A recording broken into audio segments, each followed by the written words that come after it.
You picked your amp, you dialed it in, and now you're staring at the drive slot. You add black up just because it sounds cool, and you crank the gain, and suddenly your guitar sounds like a swarm of angry bees trapped in a tin can. It's fizzy, it's undefined, and it's a mess. You got pro level amps figured out, but you're still getting beginner level grit. So let's fix that. If you're joining us now, this is our third stop on our forced march towards tonal competence. We handled the boring but necessary gate and compressor in video 1, we survived the absolute chaos of the amp selection screen in video 2, and today we're tackling the spice rack, the dirt pedals, the little boxes of filth that separated the amateurs from the pros. As a quick reminder, your spark tone is a chain of 7 slots: gate, compressor, drive, amp, modulation, delay, and reverb.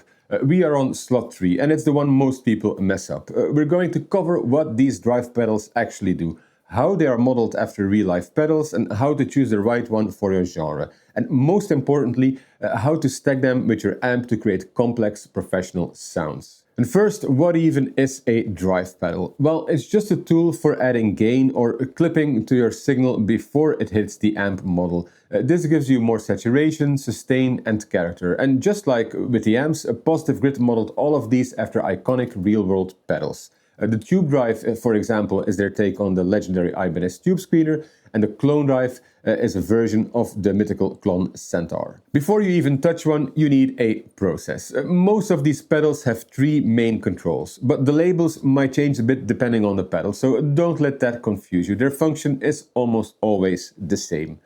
First, you'll see a drive knob, which controls the amount of grit. It can also be labeled as distortion, gain, fuzz, sustain, or simply drive. Then there's the level knob, which controls the overall output volume.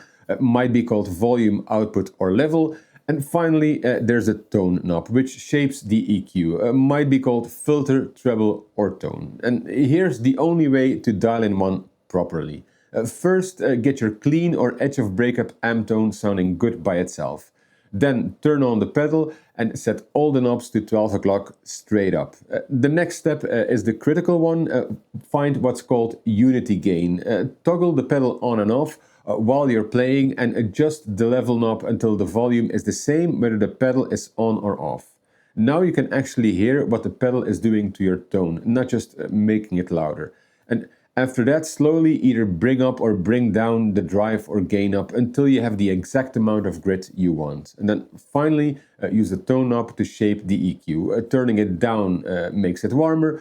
Turning it up helps you cut it through the mix. That's the basic process. Now here's a pro secret called gain stacking, and this is using 2 gain stages like your drive pedal and your amp together. The classic technique is using a drive as a boost. You pick an overdrive like the Tube Drive and set its drive knob almost all the way to 0 and then crank the level knob all the way up. This slams the input of your already crunchy amp model, forcing the amp to distort even more. It tightens the low ends, adds a whole lot of saturation and focuses the mid-range. This is the sound of modern metal and also countless blues solos. Okay, to make sense of all these pedals, we basically got 4 families. First is boost, which makes your signal louder to push your amp, just like we discussed with gain stacking. Second is overdrive. This is probably the most common effect used. It's designed to mimic the sound of a tube amp being pushed into its sweet spot. It's soft amp-like breakup, adding warmth, sustain, and a bit of grit without completely destroying your guitar's core tone. Third is distortion, which is a much more aggressive sound. Unlike overdrive, which is softer, distortion uses hard clipping to completely saturate and compress your signal. This isn't subtle warmth, it is thick, heavy, an aggressive sound with a lot of sustain, perfect for hard rock, alternative, and metal. And last is fuzz. This is extreme 60s style clipping that creates just a massive, harmonically rich and often woolly or spitty wall of sound. It's less about sounding like an amp or a guitar and more about creating a whole new, chaotic, saturated texture. So now we're going to go through every single one of them, starting with the cleanest. First up is the booster. This is your clean boost, most likely based on the MXR micro amp. Its only job is to make you louder. It's great for genres like rock, funk rock, and alternative. Think of the clean but punchy sound on Can't Stop by the Red Hot Chili Peppers. You use this to push your clean amp like the Black Duo or AC Boost into natural saturation, or to slam the front end of a crunch amp like the ODS 50 or Plexiglass for a solo.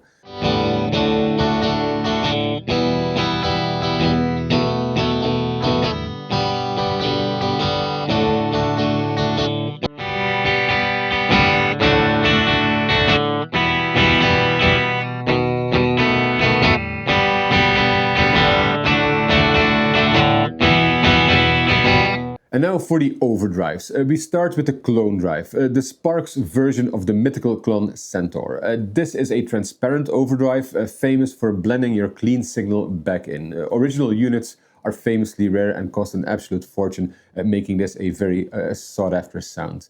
It's the sound of boutique blues rock, think John Mayer, Jeff Beck, or the lead tone in Impossible Germany by Wilco. You pair this with a really clean high headroom amp like the ODS 50 or the two-stone SP50 to add grit without changing your core tone.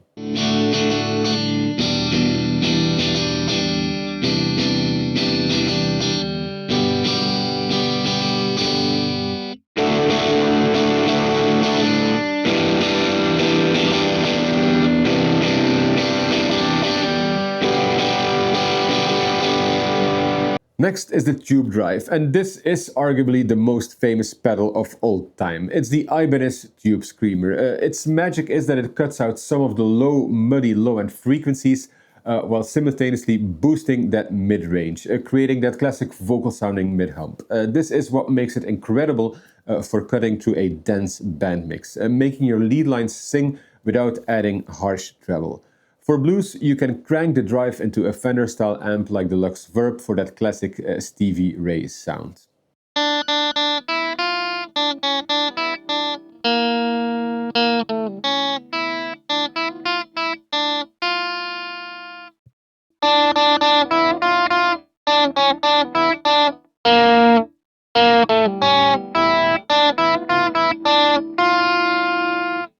But for metal, you do that stacking trick we talked about. Set the drive to 0, level all the way to 10, and then slam it into a high-gain amp like the insane 6508. It instantly tightens everything up, turning mud into a percussive jug.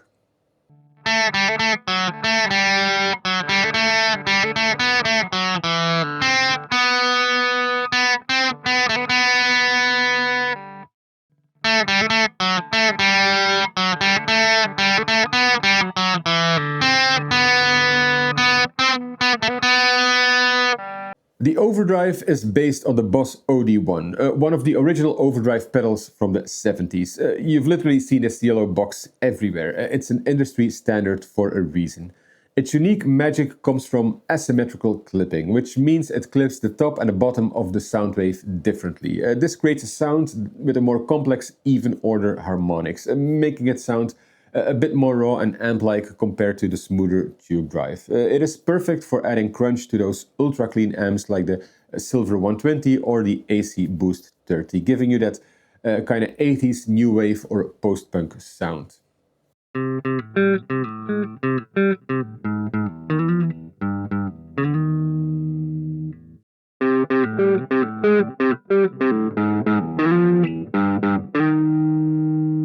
Alright, let's take a breath. We're halfway through the dirt. If you're finally understanding why your tones have been sounding like Chris Martin dry humping a violin, do me a favor and hit that like button. It feeds the algorithm and my ego. And also subscribe because we've still got modulation, delay and reverb to go in future videos. And well, you're probably going to need help with those as well. Okay, back to it. We're leaving overdrive and moving into full-on distortion. This is hard clipping, way more saturated and compressed. The first one here is the Black Op, which is the legendary ProCo RAT. This thing is a chameleon. At low gain setting, it's an overdrive, crank it, and it borders on fuzz. It's the sound of 90s alternative and grunge. Producer Butch Vig famously used one on Kurt Cobain, blending its trashy distortion directly into the mixing console. And Graham Coxon from Blur also used it for its thick, fuzzy sound, and it's rumored that the massive guitar tone on song 2 comes from two RAT pedals stacked together. You can run this into a clean amp like the Silver 120 for that classic Nirvana sound, or into a crunchy amp like the Plexiglass for pure hard rock.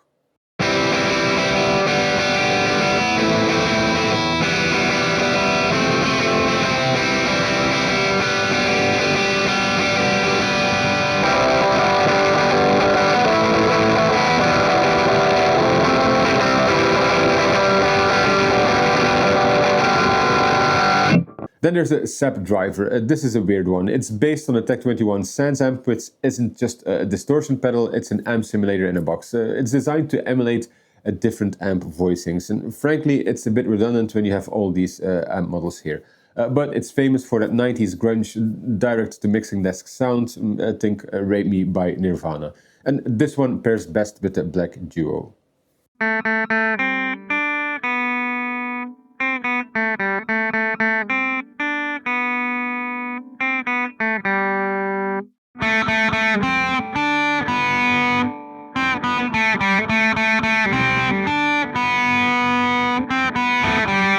And now we're entering the final category, fuzz. This isn't distortion, this is chaos. It's an extremely saturated, harmonically rich wall of sound.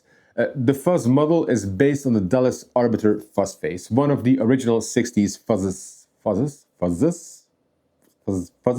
Whatever. This is the sound of Jimi Hendrix. It's very raw, almost broken sounding effect that's incredibly dynamic. It's famous for cleaning up when you roll your guitar's volume knob down, going from a splattery woolly beast at full volume to a crisp, near-clean sound. It's a very dynamic pedal that famously needs to be plugged into a loud, non-master volume amp that's already breaking up, like the Plexiglass or the JM45, to really sound right.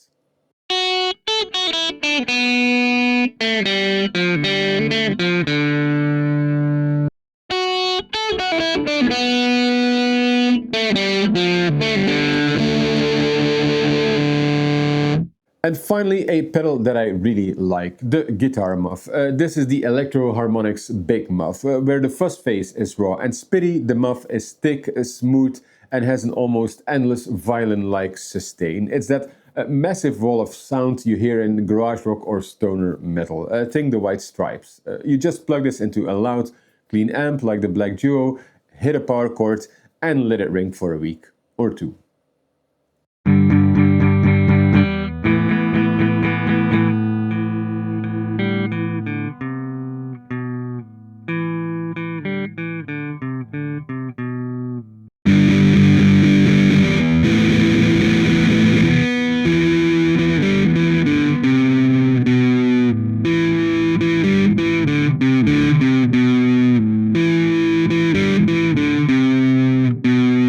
And that's it. That's the entire drive section demystified. As you can see, it is not just about picking a pedal and cranking the gain up all the way to 10. That just gives you noise. The real pro move is understanding what each pedal is and what it is for. Is it a boost designed to slam the front end of your amp?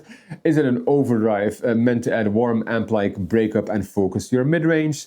Distortion built for saturated compressed hard rock? Or fuzz designed to create a wall of sound. Stop just adding gain for the sake of it, start thinking intentionally. In the next video, we're diving into the modulation slot, all the chorus flangers and phasers you're probably using wrong. So please subscribe, you'll want to be here for that, and see you then.